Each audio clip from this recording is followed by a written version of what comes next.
And we're out. Thank you, Raheem.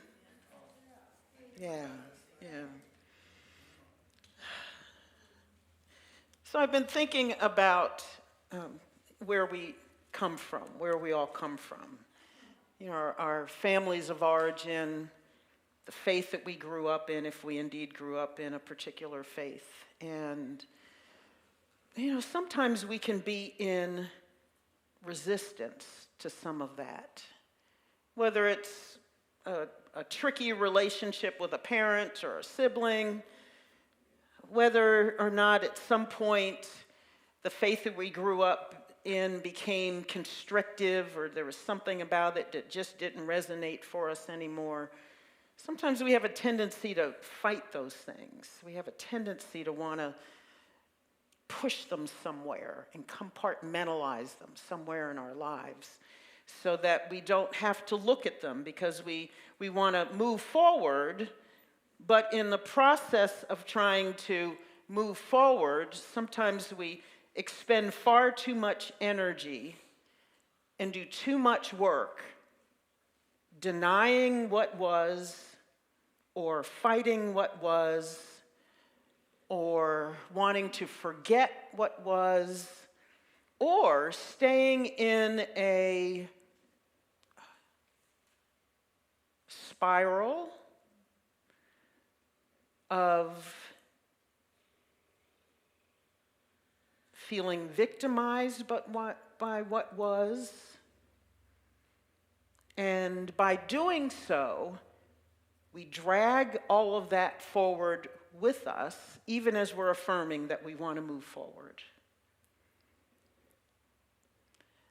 And I've had to do that with a number of things from my past. So certainly from things that happened in my family, other things that happened in my past relationships. And at times I did just want to forget those things because I figured, you know, that's done, that's over.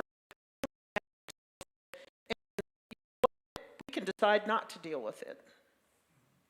But again, the process of saying I'm not going to deal with it and wanting to stick it somewhere, like in some kind of proverbial box, and we think it's neat and clean and tucked away somewhere, there's still the energy of putting your foot on the box and holding that lid down. Because the energy that you're expending, holding the lid down or holding it down with your hands and saying, yeah, I'm moving forward, everything's good, no, I'm not paying attention to that stuff. All that energy you're expending, denying that and holding that stuff in the box is energy you could be using for life now. For life now. So my journey towards peace, because that's my thing and that's what I do, this peace movement was about finding peace with the things of the past. Finding peace with all the things that I thought were hurtful to me from people that loved me, from my parents, my siblings, from, you know, because our parents and our siblings, everybody's human. Everybody's doing the best they can with what they got. Doesn't mean, again, that that's enough for us or that their best was good for us, because maybe their best was not good for us. But at some point, I had to get to forgiveness, acceptance, and peace around those things. There is no peace without forgiveness. And as long as you're trying to tuck things away, as long as you're still running from them, as long as you are trying to keep them buried under the sand and you're piling more sand, because the things always wiggle their ways up if you don't make peace with them. You can bury them 200 feet under the ground, and at some point they're going to wiggle back up to the surface and make themselves known if you have not made peace with them. And so that means you just got to dig more stuff from over here, dig a hole over there, and throw dirt over the stuff again. Or you got to hold your foot down on the lid or your hand down on that lid of that thing, that proverbial box where you're trying to hide that stuff. And then that's more energy. more energy going there to something in the past. You know, in New Thought, a lot.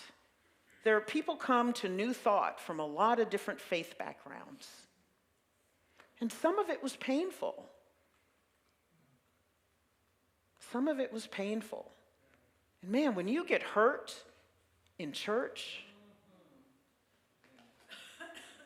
that is stuff that cuts very, very deeply. Because for many people, it starts them thinking about, or they lose faith in God because something some human perpetrated or said or did.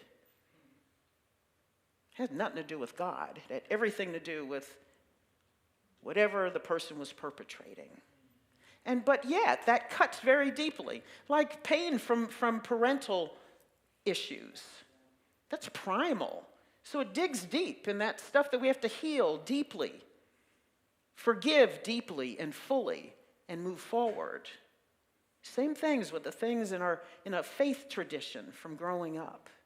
We have to heal those things and realize that God, the only thing that God is separate from is our craziness.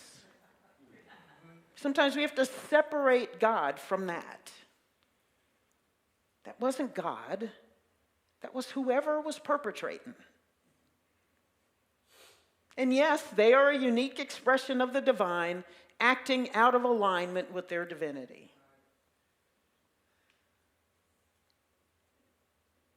So they also are still God in their humanness, as we are. And when we can get there, then I think, because I was able to do that, to extend grace to those people, to those circumstances.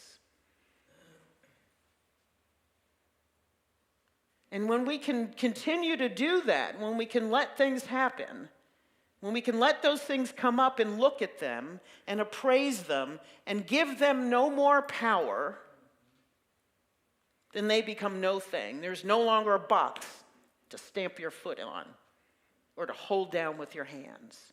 There's nothing else in the ground to throw dirt over so that you can keep it buried so it doesn't bother you. The stuff just goes. Then you have extra energy for life, for now, for the things you're called to be. Because we can't fully be who we're called to be as long as we're dragging the baggage behind us.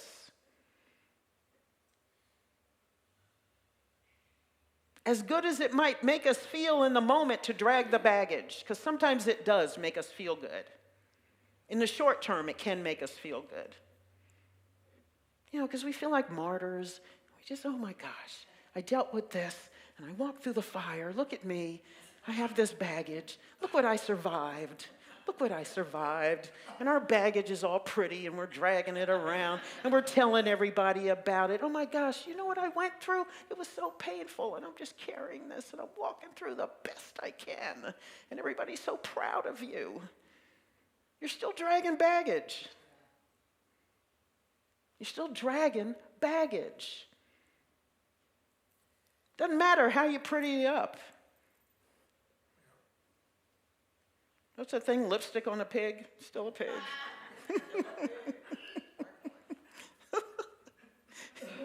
Still a pig, dressed up or not. We're still dragging baggage. And dragging baggage takes energy. And I think it makes us contract. Because as long as you're dragging baggage, it's hard to shine your light. It's hard to just beam out and be who you are in your magnificence.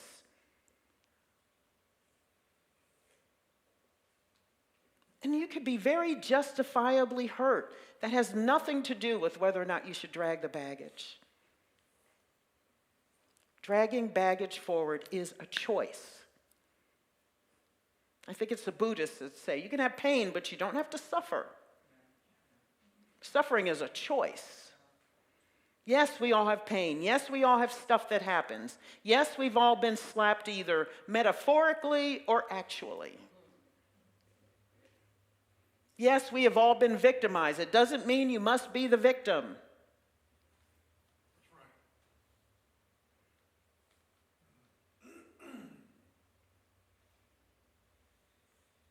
So what are you denying, whether it is in your past faith tradition? You know, there are many people in New Thought who are very proud of saying, I'm a recovering Catholic or a recovering Jew or a recovering Lutheran. Oh my gosh, and all that stuff, it was just so terrible, and that's not who I am anymore. Well, stop affirming all of that and affirm who you are now.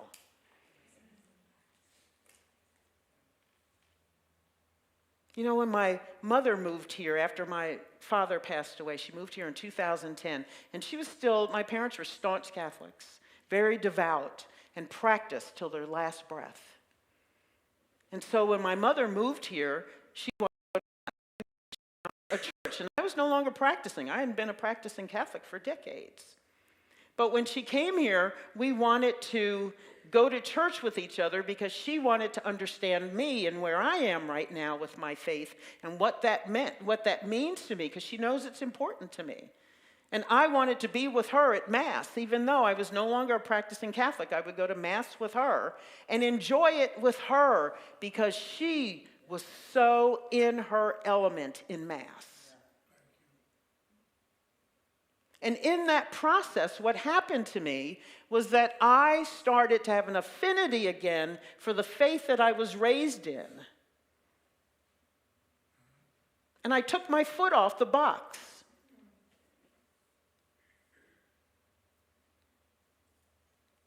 Part of me was angry about some of the messages and some of the stuff. Why? All I had to say was, I don't want to do this anymore, and step fully into what I'm affirming now. But in going to Mass with my mother, I was able to be with her and let her shine her light, and I could feel her light in those moments, and I could be with her in that light. And I started to rediscover some of the things I still loved about Catholicism and that I could carry now into my spirituality.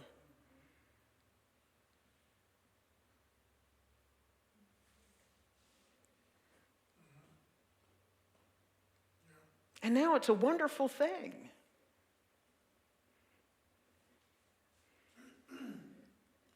All the ritual that is so beautiful.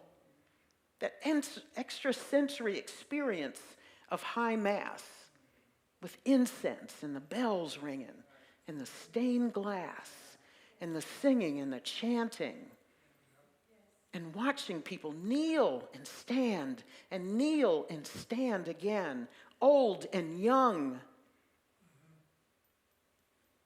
Just the sound of knees hitting those kneelers and they would make that thump noise on the floor brought back memories. People who felt well and people who were strong, people who felt sick and who were walking with canes, kneeled.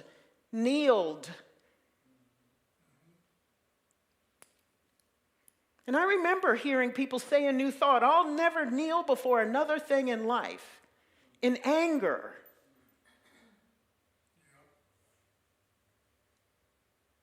But through that experience, I started to realize there are just some things in life, perhaps the beauty of a garden or flowers or the majesty of a storm. One of those storms we had last night rolling through here with lightning and thunder. And there are just some things that if we're really tuned into life will drop us to our knees.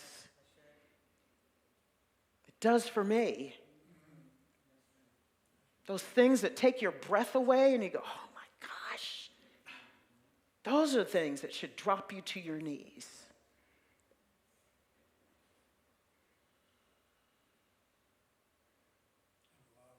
A reverence for love and for life or for something that is so beautiful, you don't have words for it. And the only expression you have in that moment is to fall to your knees. I can now go to Mass and hear people say Prayers that I probably will not pray, but the sound of their voices together with a couple of hundred people in a room saying, standing on their feet and saying what they believe unequivocally gives me goosebumps, even if I don't believe what they're saying. But the spirit and the energy of all that turns me on. That's what I can find in Mass now.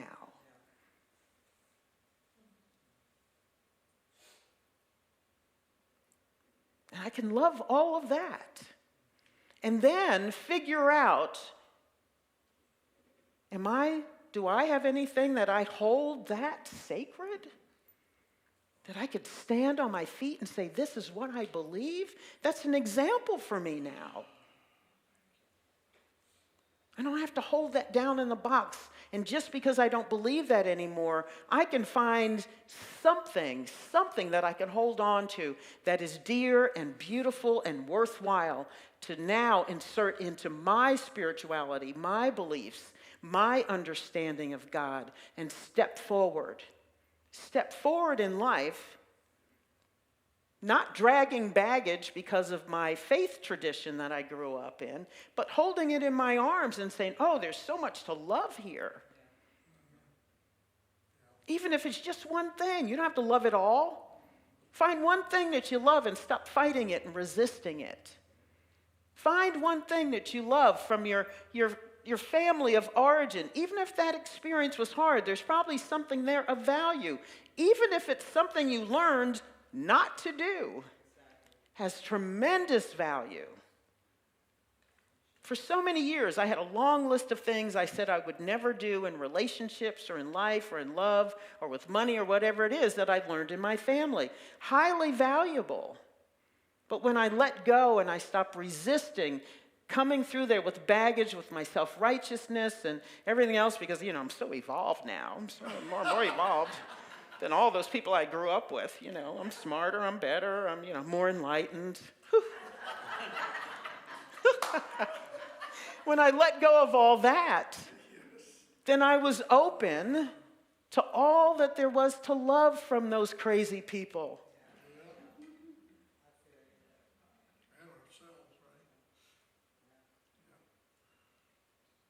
For years, there were things where like, oh my God, I don't want to be my mother. I don't want to be my father. And now there are times when I say, oh my God, I am my father. Whew. And I can laugh and I can love that because he was a good man. And he tried his best and loved me more than my life itself. Yes, he was flawed. Yes, he was very human. Yes, he made mistakes. Yes, there are some things I had to heal from in my relationship with him. But he taught me valuable things, and I love him dearly. I gave him as much of a run for his money as he gave me. So he probably had to heal from some stuff from his own child. And there are probably days he thought, ooh, why'd we bring her in the world? Ooh. I don't know. Is that my child? Those of you who have given birth to somebody and have kids, you've said that. Whew, are they mine? Yes. So even if you grew up with crazy, even if you grew up with highly dysfunctional, there's something there that you could mine out of that that's good. And let go of the other stuff. Because at some point, it's not their fault anymore that you're dragging the baggage. It's not their fault.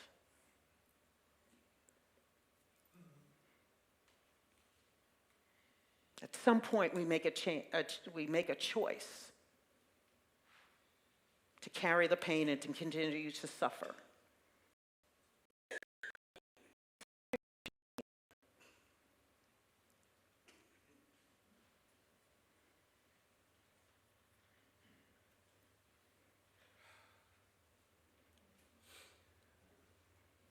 They used to say, biologists used to say,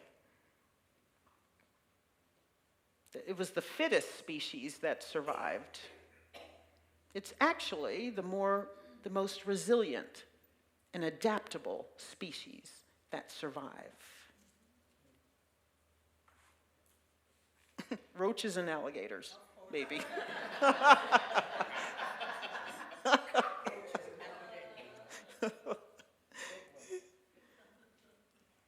The most resilient spirits survive.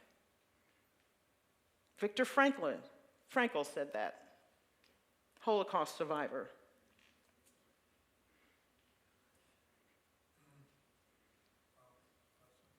Survived some of the most inhumane, horrific circumstances in life,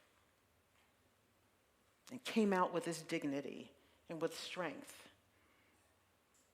and inspired millions, still inspires millions.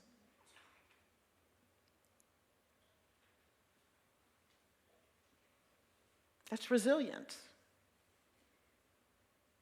And we can find resilience if we're willing to forgive, if we are willing to let go, if we are willing to embrace all that happened and said, yes, it happened, yes, they were human, yes, it was there, and I no longer intend to suffer. I'm going to find the good, the silver lining. Maybe all there is a list of things I don't want to do, but that has value.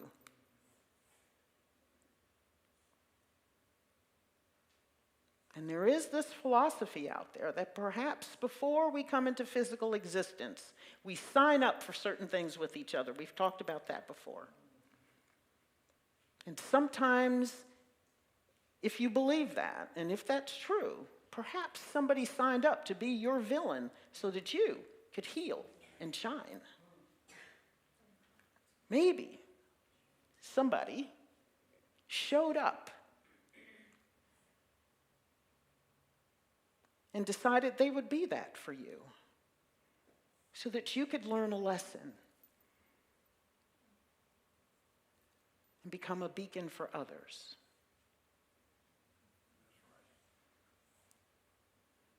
I've said this before. When I first read that philosophy, and I thought, what if that's possible? What an act of love that is. And with all I'm learning about the quantum theory and quantum physics, maybe that's possible. Maybe that's what happens. You know, quantum theory is this thing that there are parallel worlds happening, that there are umpteen iterations of us happening right now, right here and right now, because there is no past and there is no present. But there might be 25,000 different nows and 25,000 different yous and me's.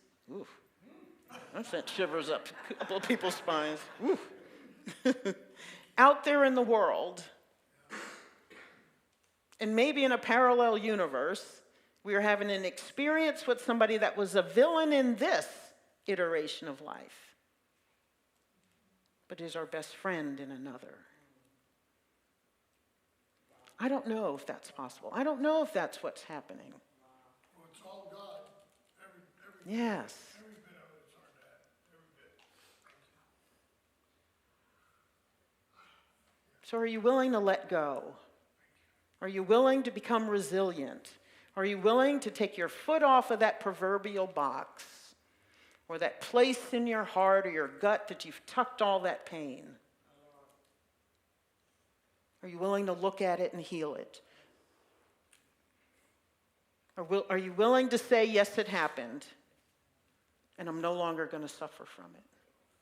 I'm going to heal it. I'm going to forgive what I need to forgive. I'm going to forgive all of the people involved. I'm going to forgive myself for holding it, because they don't make you hold it. The fact is, they might not even be thinking about you. They might be off perpetrating something with somebody else right now. And you are a distant memory. And yet, we're tethered to them because we're holding the pain, and we're suffering. That's our fault. It's our fault. But you can forgive yourself for it. I had to forgive myself for holding a lot of stuff, because I held mine self-righteously. I dragged my pretty baggage all over the world. Told lots of people about it. And then finally, I got tired of dragging it. I didn't care how pretty the baggage I made it look, how much lipstick I put on that pig. It was still a pig. And at some point, I dropped it. And man, there's a freedom that comes with that that'll light you up. And you'll wake up in the morning feeling different. And you'll advance forward into life feeling differently.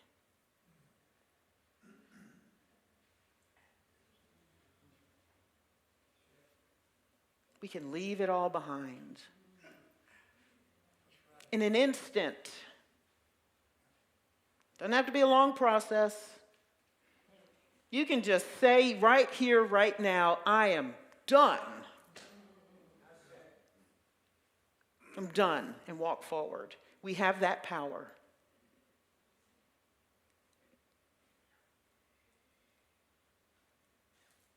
That means you're no longer triggered. You can hear things, read things, you can be with the family, you can be with friends, you can hear the voice or be reminded of someone who hurt you. And it's nothing, it's not even a blip on the screen. You can sing the old church songs and it's all okay, and you can be singing them and in them and realize that they were good at the time. They were good at the time and served their purpose then, and that for someone else they may still serve a purpose. That's wonderful. And now you have a world full of things to open your arms to and let them serve you. But it served you then. And it can serve you now even. But not be attached. And be free of all of that. And use your energy for what's here and now.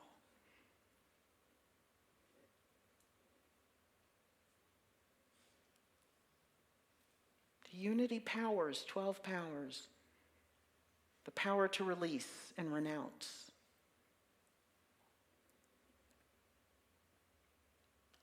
And then the power of will to move forward, to make a decision that I'm no longer going to suffer.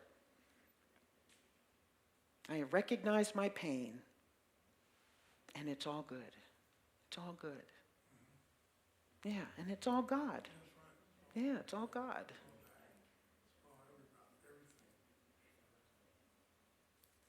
So what do you choose?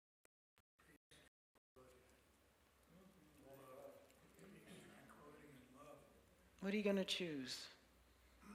And again, if you choose to continue to suffer, you are still love. But your experience of love will be compromised. Your capacity to see beauty in the world will be compromised.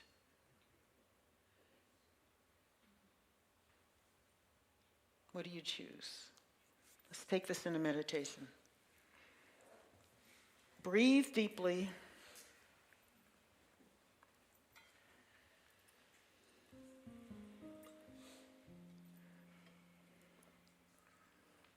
And I invite you to find something you might be holding on to.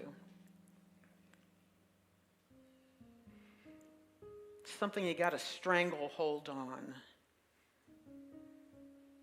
Some box you've constructed in your mind and your heart that you've got something locked in there and you're holding down the lid.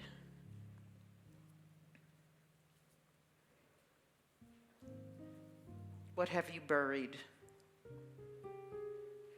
that you keep having to throw dirt on top of to keep it down, underground?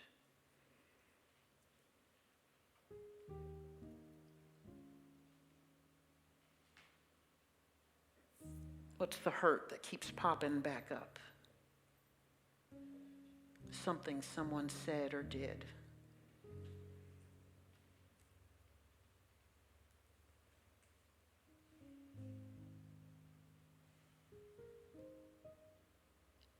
What triggers you?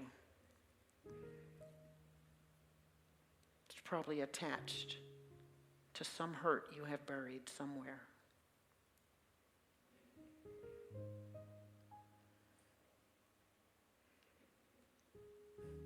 What makes you go from 0 to 60 in an instant? When you hear a voice, when you're in someone's company, when you're around someone with a particular energy,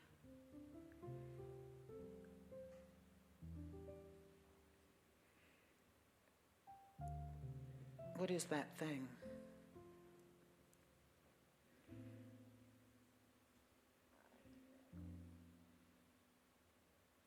And I invite you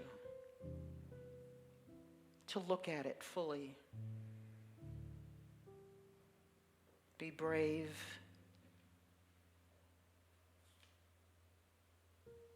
Call on that deep well of resilience that I know you have.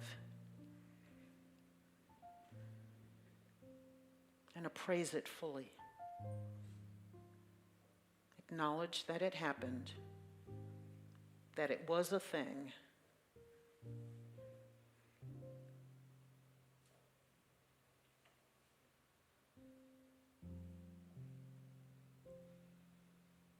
And be honest about your feelings about that thing, that instance, that person.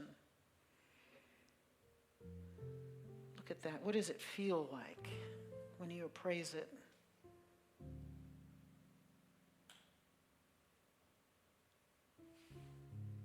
It's all right for you to feel it because you are here amongst people who love you and accept you fully.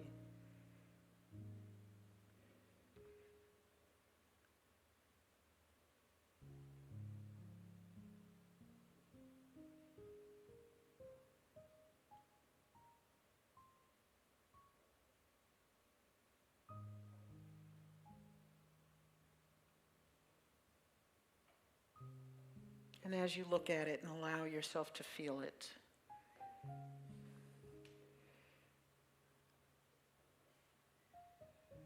I want you to affirm now in your heart of hearts what you know to be true about life and about God.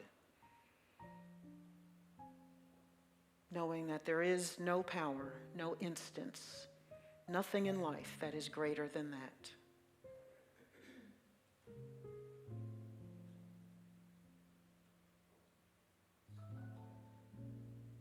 That divine love heals all things. And that you are that love.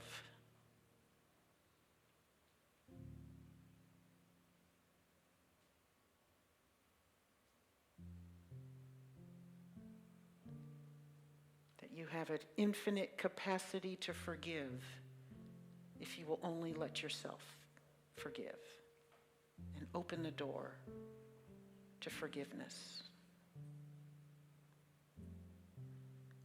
For whoever was involved, and for yourself, whatever you have blamed yourself for.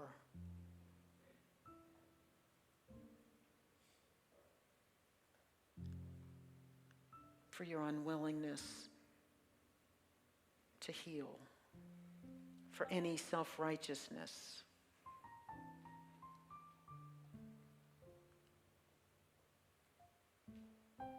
Give yourself grace. Give everyone involved grace.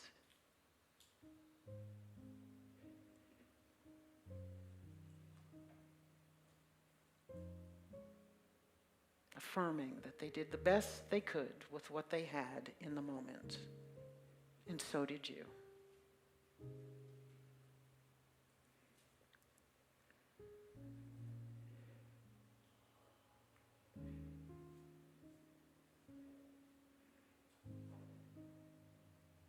That instance, that person has no power over you, for you are an infinitely powerful spiritual being.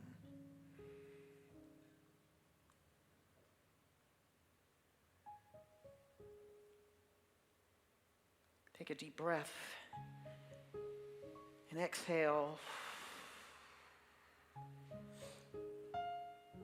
Keep breathing deeply, inhaling, exhaling. With every exhale, let that thing, that person, that instance, that pain, the shame, the hurt, the sadness, the grief, let it all dissipate with each exhale. Let the picture of that thing, the energy of that thing, fizzle out like air out of a balloon.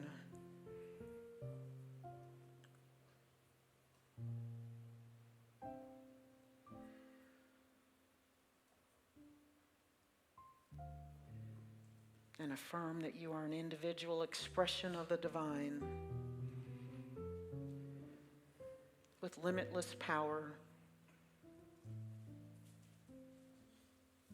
infinite peace and love and grace and compassion for others and for self.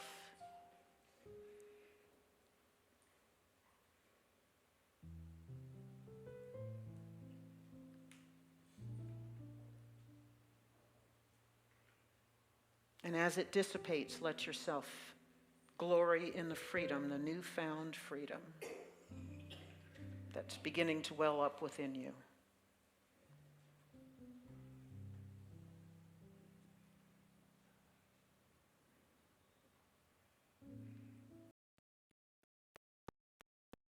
Work to do on this, and that's okay. Because by opening the door, you're letting in love. The love that bears and heals all things.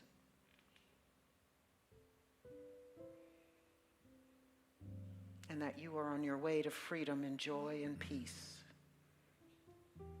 with each inhale and exhale.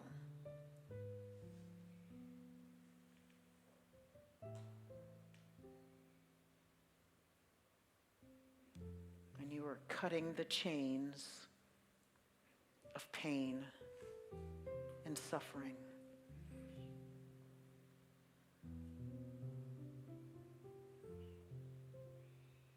You have flipped the switch, and the energy of expanded love is on its way, now flowing in you because you opened the door.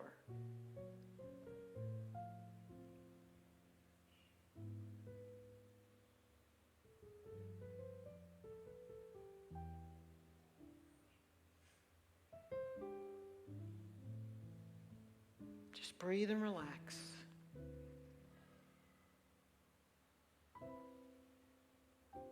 Being grateful for the power to forgive, the power to let go,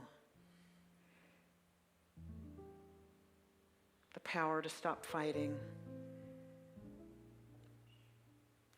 and the power to allow goodness back into your life, into that space formerly occupied by resistance.